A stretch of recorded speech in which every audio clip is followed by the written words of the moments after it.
Hello Virgo, Sun, Moon, Rising and Venus signs, kamusta kayo? Sana po'y nasa mabuti kayong kalagayan. Welcome back po sa Star Tarot. Kung bago kayo rito, welcome din kayo. Thank you for your support.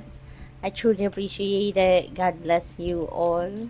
Virgo, pauna mensahe po ninyo, younger man, dealings or relationship with a younger man. Ayan, so you are going to be dealing with this person around this time. This person is going to play significant role sa buhay ninyo. Depende sa inyong sitwasyon. Pwedeng pamangkin ninyo to, anak ninyo, or pwedeng katrabaho ninyo, no? Depende sa inyong sitwasyon. But definitely, a younger man is going to play significant role ngayon sa buhay ninyo. We have bagged something important such as new job or raise. Ayan, so merong paparating dito sa inyo. Maaring there is an offer of a new job or baka may pay raise kayo, no? Baka merong karagdagang sweldo, no, na maibibigay sa inyo, additional benefit. Pwede rin naman na promotion ito for some of you.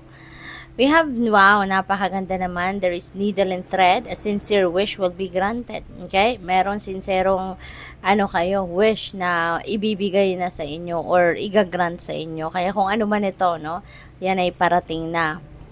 We have dogs getting together with friends. Ayan, meron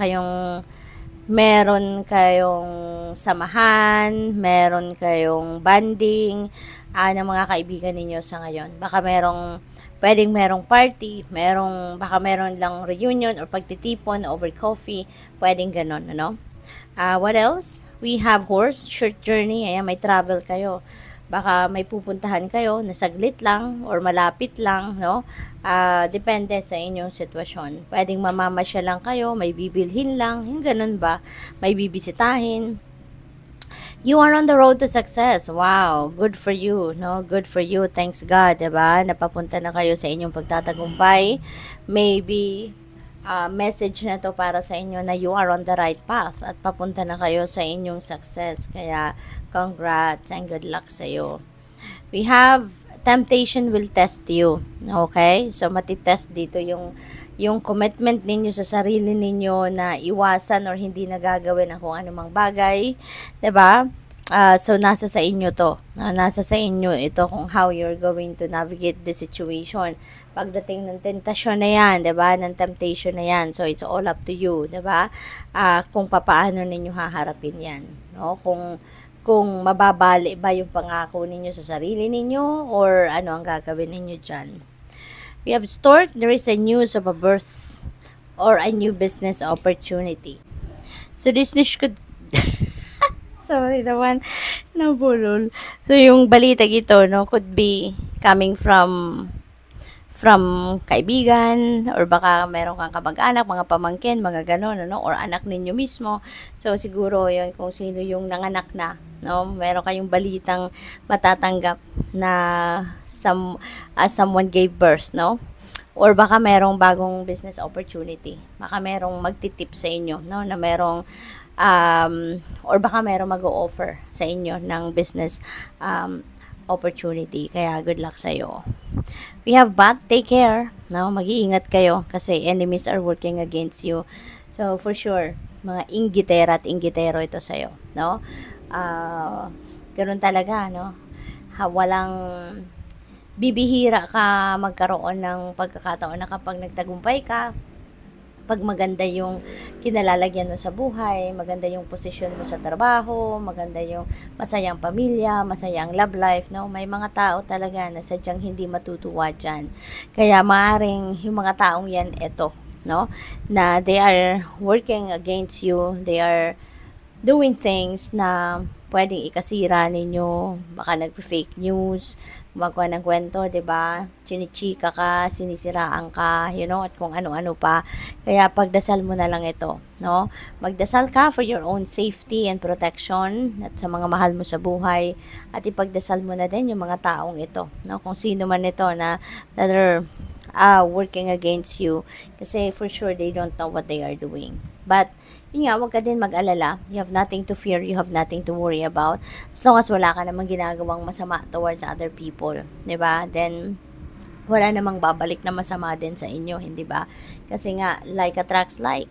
No? Kung magandang ginagawa mo sa ibang tao, maganda rin ang babalik sa'yo.